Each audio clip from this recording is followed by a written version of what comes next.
pessoal, como é que vocês estão? Espero que estejam todos muito bem, né? Vamos para a nossa aula de redação da semana, pessoal. Bom, vamos para o nosso slide, né? Relembrar algumas coisas em relação ao gênero reportagem, certo? Depois vamos ao livro didático, certo, pessoal? Me acompanhem, por favor. Vamos lá.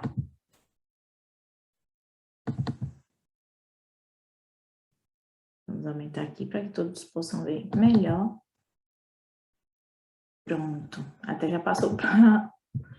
Bom, pessoal, relembrando, né, um pouquinho, porque vocês já viram, mas aí é preciso que vocês revejam isso, né, para poder afixar um pouquinho mais, né, para fixar um pouquinho mais nessa cabecinha de vocês, certo? Então, vamos lá. Gênero reportagem, né? A reportagem é um gênero textual jornalístico, não literário, veiculado nos meios de comunicação, jornais, revistas, televisão, internet, rádio, dentre outros, né? Esse tipo de texto tem o intuito de informar, ao mesmo tempo que prevê criar uma opinião nos leitores. Portanto, ela possui uma função social muito importante como formadora de opinião. Embora a reportagem possa ser expositiva, informativa, descritiva, narrativa ou opinativa, ela não deve ser confundida com a notícia e os artigos opinativos, né? Depois vocês vão ver, né, qual é a diferença da notícia para a reportagem, aí vocês vão entender o porquê disso, certo, gente? Assim, uma reportagem é expositiva e informativa, pois tem o propósito de expor informação sobre um determinado assunto para informar o leitor, né? Expositiva e informativa, expor informações e informar o leitor sobre determinado assunto, né? Descritiva e narrativa, descreve ações e inclui tempo, espaço e personagens, né, gente? Quando a gente fala de narrativo, lá se vem os elementos da narrativa, né? Opinativa, uma vez que apresenta juízos de valor sobre o que está sendo discorrido. E vamos à próxima página do slide. Principais características da reportagem, né? Textos escritos em primeira e terceira pessoa, presença de títulos, né? Manchete e subtítulo, né, gente? Ou subtítulos, né? Depende da reportagem. Foco em temas sociais, políticos e econômicos, que são os que mais vendem, claro, né? Que a pessoa só vai o quê? Só vai fazer uma reportagem sobre aquilo que vai chamar a atenção do público, né? Linguagem simples, clara e dinâmica, discurso direto e indireto, objetividade e subjetividade, linguagem formal, textos assinados pelo autor, que é o repórter, né? Estrutura da reportagem. Gente, aqui nós vamos falar da estrutura básica, né? Aquilo que é básico em todas as reportagens, certo? Vamos lá. A estrutura básica nos textos jornalísticos é dividida em 3 partes. Título principal e secundário, ou subtítulo, né? As reportagens, tal qual as notícias, podem apresentar 2 títulos, um principal e mais abrangente, chamado manchete, Karine. Um título principal e mais abrangente, que é chamado manchete, e o outro secundário, uma espécie de subtítulo e mais específico, né?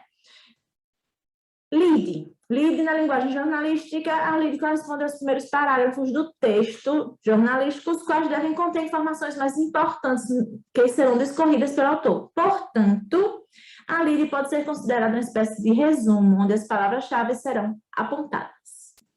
Corpo do texto, né, que a maior parte do texto está nele, né? O lead é como se fosse um resumo, né? A manchete é o essencial, que é para chamar a atenção das pessoas para lerem aquela reportagem. Então, vamos lá. Corpo do texto. Desenvolvimento do texto sem perder de vista o que foi apresentado na lead. Nessa parte, o repórter reúne todas as informações e as apresenta num texto coeso e coerente. Agora vamos ver a diferença de notícia para a reportagem, né? Aí vocês vão ver direitinho o porquê dessa diferença. Eu vou dar uma explicaçãozinha bem breve. Notícia. Notícia tem por objetivo apresentar fatos de forma ágil e imediata, sem adentrar nas causas e desdobramentos do acontecimento noticiado. Tendo o conteúdo mais breve, não requer grandes pesquisas ou tempo de elaboração. Para sempre estar relacionado a fatos recentes, a relevância da notícia é temporária e expira em pouco tempo. Nas notícias, a lead deverá responder as perguntas: o que, quem, quando, onde, Como? Por quê? Além dos fatos principais, a notícia traz declarações breves que confirmem a veracidade das informações. Já a reportagem, né? Ao contrário da notícia, a reportagem aborda as causas e desdobramentos dos fatos. Assim, a matéria será obrigatoriamente mais longa e detalhada, gente. E o repórter não deve ter pressa em responder todas as perguntas do receptor, tendo liberdade e espaço para apresentar mais documentos e declarações para fundamentar sua matéria, além de poder expressar opinião sem deturpar os fatos. Gente, a notícia ela é uma coisa atual, a reportagem também, certo? Só que a notícia é uma coisa bem breve, ela é mais rasa, ela não é investigativa, né? Podemos dizer que a reportagem, de certa forma, ela se torna uma questão investigativa porque, para ver se aquilo é real, ela vai até onde se esgotem todos os fatos sobre aquele assunto, sem que eles sejam deturpados, ou seja, modificados, certo? A notícia não. A notícia ela fala de uma forma bem breve, né? Fala aquilo ali sem se alongar tanto naquela história, o que é a função da reportagem, né? A reportagem ela fala de tudo, como na notícia, só que ela é muito mais detalhada. Ela tem muito mais coisas relacionadas àquele assunto, certo? Agora, o importante, todas as duas têm que ser checadas, toda notícia da reportagem tem que checar se é verídico ou não, porque vocês sabem que existe muita fake news. E o que é que acontece nessas notícias falsas? Essas notícias falsas, elas, no caso, as pessoas como é que eu posso dizer, repassam essas notícias falsas, né? Elas respondem a processo. Então, antes da gente repassar qualquer coisa, até mesmo no nosso WhatsApp, a gente precisa, né, WhatsApp, Instagram, nas redes sociais como um todo, a gente precisa ter certeza de que aquilo é verdade, certo?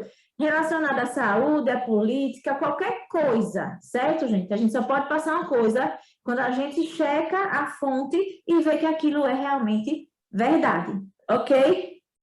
Então, agora vamos para o nosso livro didático, né? Leitura de reportagem, página 48, 49 e 50, né?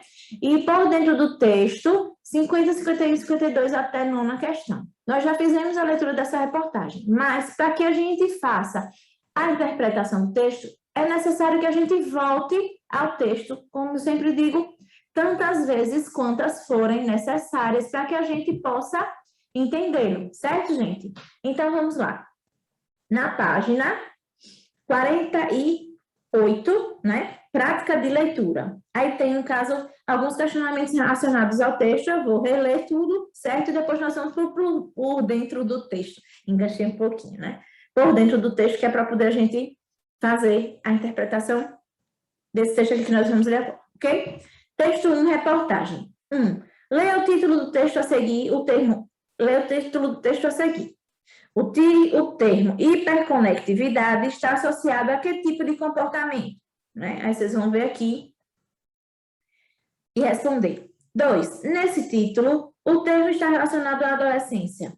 A hiperconectividade está nessa fase da vida é positiva ou negativa, né? Essa hiperconectividade na adolescência de vocês, ela é positiva ou ela é negativa? Agora vamos ler o texto para que vocês possam entender um pouquinho sobre esse assunto hiperconectividade, certo? Vamos lá, gente? Leia o texto integralmente,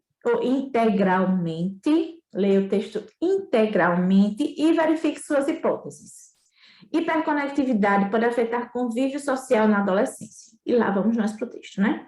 Adolescentes lideram o ranking no uso de celulares e internet, segundo o Instituto Brasileiro de Geografia e Estatísticas, IBGE. De acordo com os dados do Instituto Brasileiro de Geografia e Estatística, IBGE, os adolescentes lideram o ranking no uso de celulares e internet. Porém, a hiperconectividade em uma idade tão precoce, em que o cérebro ainda está em desenvolvimento, pode ser mais perigoso do que se imagina. Segundo a neuropsicóloga Thaís Quaranta, especialista em terapia cognitiva comportamental, TCC, um dos aspectos mais prejudicados relacionados ao uso excessivo do celular na adolescência é o desenvolvimento das habilidades sociais e afetivas.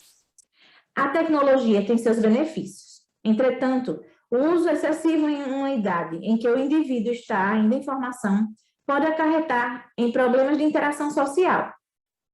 aumentar a solidão, o risco de desenvolver depressão, além de outras condições como a dependência da internet, reconhecida como transtorno do controle, com um transtorno do controle de impulsos. O mundo paralelo. O que vemos no dia a dia são adolescentes que trocam encontros pessoais e deixam de sair para usar as redes sociais. Acabam até mesmo se isolando do próprio convívio familiar para viver numa espécie de mundo paralelo. O mundo real se confunde com o mundo virtual. Procuram lidar com os sentimentos típicos dessa fase da vida, com os amigos virtuais ou ainda com recursos que encontram na internet que, infelizmente, nem sempre são confiáveis ou os mais indicados. Comenta a neuropsicopedagoga. Comenta a neuropsicopedagoga, né? A verdade é que o uso sem moderação da tecnologia só reforça ainda mais o isolamento social, além de interferir no desenvolvimento das habilidades sociais que são cruciais para a vida adulta. Thais lembra que é justamente na adolescência que o convívio social se amplia. Os adolescentes que trocam a vida real pela virtual têm sua capacidade de socialização comprometida. E isso irá se refletir, por exemplo, na vida profissional e nos relacionamentos afetivos quando chegarem na vida adulta. Riscos. Uma pessoa que na adolescência teve oportunidades de construir relacionamentos sociais e usou a tecnologia dentro dos limites, certamente irá levar essas habilidades para a fase adulta. Por outro lado, o uso excessivo da tecnologia por adolescentes pode levar ao desenvolvimento de características como comportamento antissocial, agressividade, distúrbios do sono, ansiedade, depressão, problemas de aprendizagem e dependência da internet. Ressalta a psicóloga. Thais lembra ainda que o uso desmedido da tecnologia e sem controle dos pais pode incentivar o bullying e o acesso a conteúdos inapropriados para menores de idade. Isso acontece bastante, né? Vocês mesmos sabem disso que acontece. As pessoas ficam acessando sites inapropriados para a idade e às vezes até bem perigosos, né? Porto seguro. A família é e sempre deve ser o porto seguro para o adolescente. Ao contrário do que se possa pensar, é justamente nessa fase da vida que os pais devem prestar mais atenção aos comportamentos dos filhos e impor limites e regras. Muitos pais trabalham fora de casa e não conseguem acompanhar o filho adolescente o que o filho adolescente faz durante o dia. Entretanto, é preciso encontrar maneiras de estabelecer limites para tudo, não só para o uso das tecnologias. Os pais também precisam dar exemplo, ou seja, não adianta exigir que o adolescente não use o celular o tempo todo se os pais não largam o aparelho nem para comer. Reflete Thais. Veja algumas dicas da neuropsicóloga para os pais. Idade. A maioria das redes sociais exige que a pessoa tenha mais de 18 anos para entrar. Porém, se o adolescente tem um perfil e é menor de idade, os pais são responsáveis. Assim, tem acesso ao login, senha e monitore o que acontece por lá. Tempo. Estabeleça um tempo por dia para usar o celular, jogar videogame, etc. Lembre-se de não abrir exceções. Se for o caso, retire o dispositivo do adolescente se as regras não forem respeitadas. Controle. Procure pelo histórico de acessos aos sites para ver que tipo de conteúdo o adolescente acessa. Hoje, há alguns aplicativos que ajudam a bloquear certos conteúdos. Além disso, é bom entender que tipo de informação é procurada. A melhor estratégia é manter com o adolescente uma relação de confiança, respeito e autoridade. Converse e entenda as dificuldades do momento e procure ajudar como puder. Incentivo. Procure incentivar os encontros pessoais com os amigos, com familiares, etc. Planeje programas que possibilitem conhecer pessoas novas para que os adolescentes possam treinar sua socialização para que o adolescente possa treinar sua socialização fora do ambiente virtual. Falar com a escola. Não espere as reuniões para saber se está tudo bem na escola. Ligue, mande e-mail, procure os coordenadores para verificar o andamento escolar, o comportamento, as amizades. Inclusive, várias escolas usam aplicativos para facilitar essa comunicação. Ou que facilitam essa comunicação. Ajuda especializada. Se você não percebeu que a situação está fora do controle, procure um psicólogo. ou melhor, se você percebeu que isso mesmo, se você percebeu que a situação está fora de controle, procure um psicólogo. O profissional está qualificado para orientar os pais, assim como trabalhar as dificuldades junto ao adolescente. A tecnologia existe e pode ser usada de forma positiva. Proibir não é o caminho. É preciso ensinar o adolescente a usar de forma consciente e responsável, com limites e regras bem delimitados, conclui Thaís. Exatamente, gente, né? Tudo tem que ser o limite, né? Tudo demais, como diz a história, é sobra, né? Então, tudo tem que ser usado dentro do limite. Esse negócio de você estar... Aí, café da manhã, o celular ali, almoço, o celular ali, às vezes não é uma oportunidade que você tem de conversar com a família, né? E não, cada um tá ali com o seu celular, ninguém fala com ninguém. Aí é complicado, né? Vamos tentar deixar um pouquinho de tempo para nossa família, né, gente? Por dentro do texto, vamos agora para a interpretação do texto, não é isso? Primeira questão. Qual o assunto principal dessa reportagem? E aí, gente, do que foi que a gente falou o tempo todo nessa reportagem? Hein? E aí? 2. De acordo com o texto, dados do Instituto Brasileiro de Geografia e Estatística, IBGE, apontam a liderança dos adolescentes no ranking do uso de celulares e internet. A realidade apontada pela pesquisa lhe surpreende? Explique sua resposta. E aí? Você acha que essa pesquisa, esses dados que ela passou, surpreende, né, a vocês? Aí, se sim ou se não, e aí vocês vão explicar o porquê, certo? De acordo com a neuropsicóloga, né, terceira questão, Thaís 40, de que modo a tecnologia pode levar ao desenvolvimento de comportamento antissocial, agressividade, distúrbios do sono, ansiedade, depressão, etc.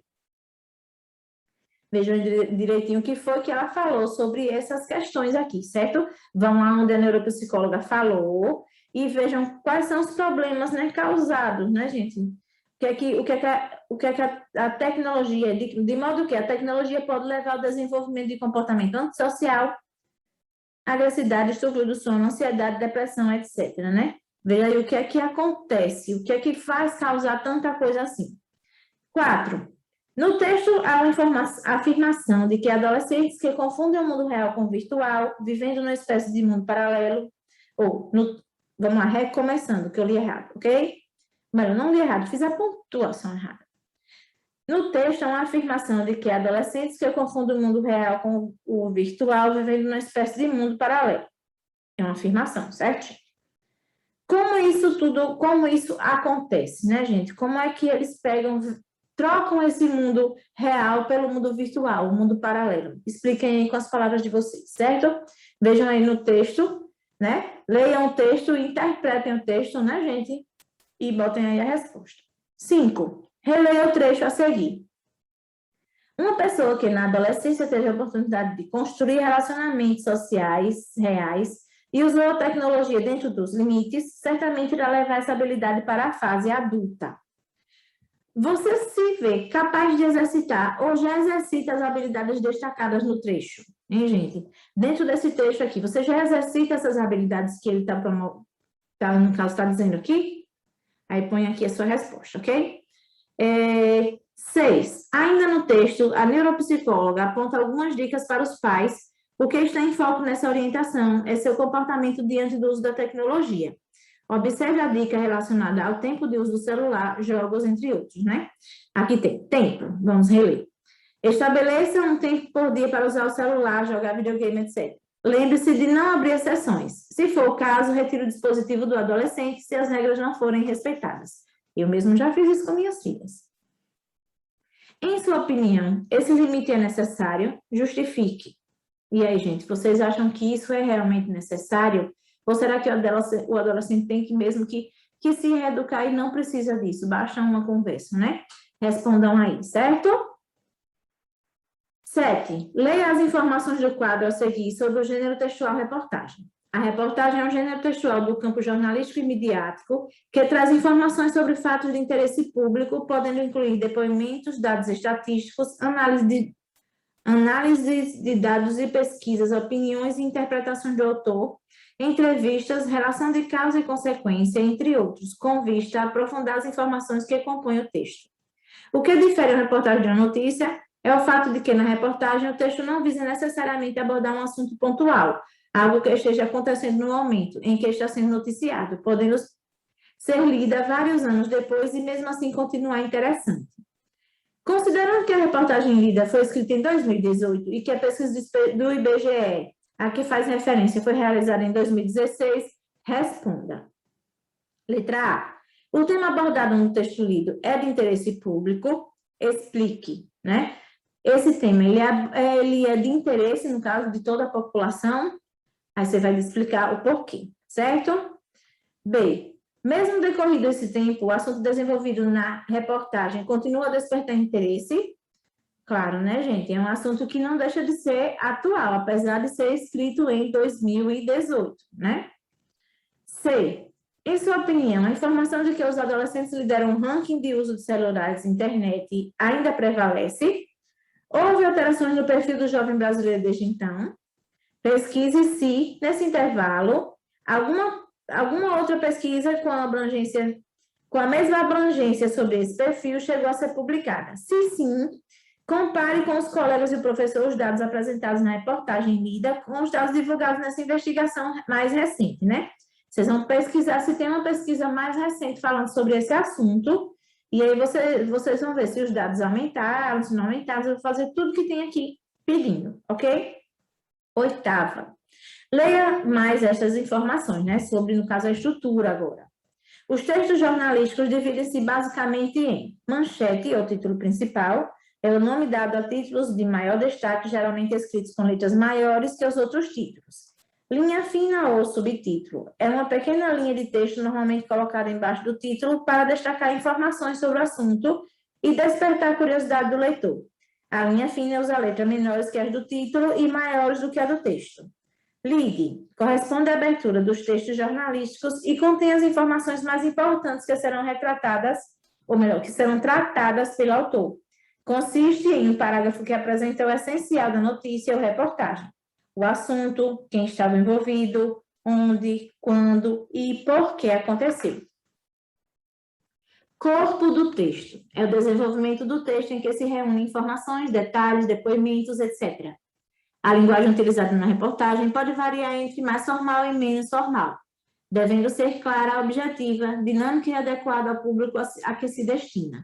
Em uma reportagem, o jornalista faz uma questão que chamamos de gancho. O jornalista parte de uma questão que chamamos de gancho, né? No caso, ele parte de um assunto que é chamado de gancho. Vocês viram aqui que a linguagem, né, ela não deixa de ser formal. Ela pode ser mais formal ou menos formal, mas ela não deixa de ser formal, né, gente? Letra A. No texto que você leu, qual foi o gancho a partir do qual o jornalista desenvolveu a reportagem? E aí? Né, vocês viram lá qual foi o assunto, né?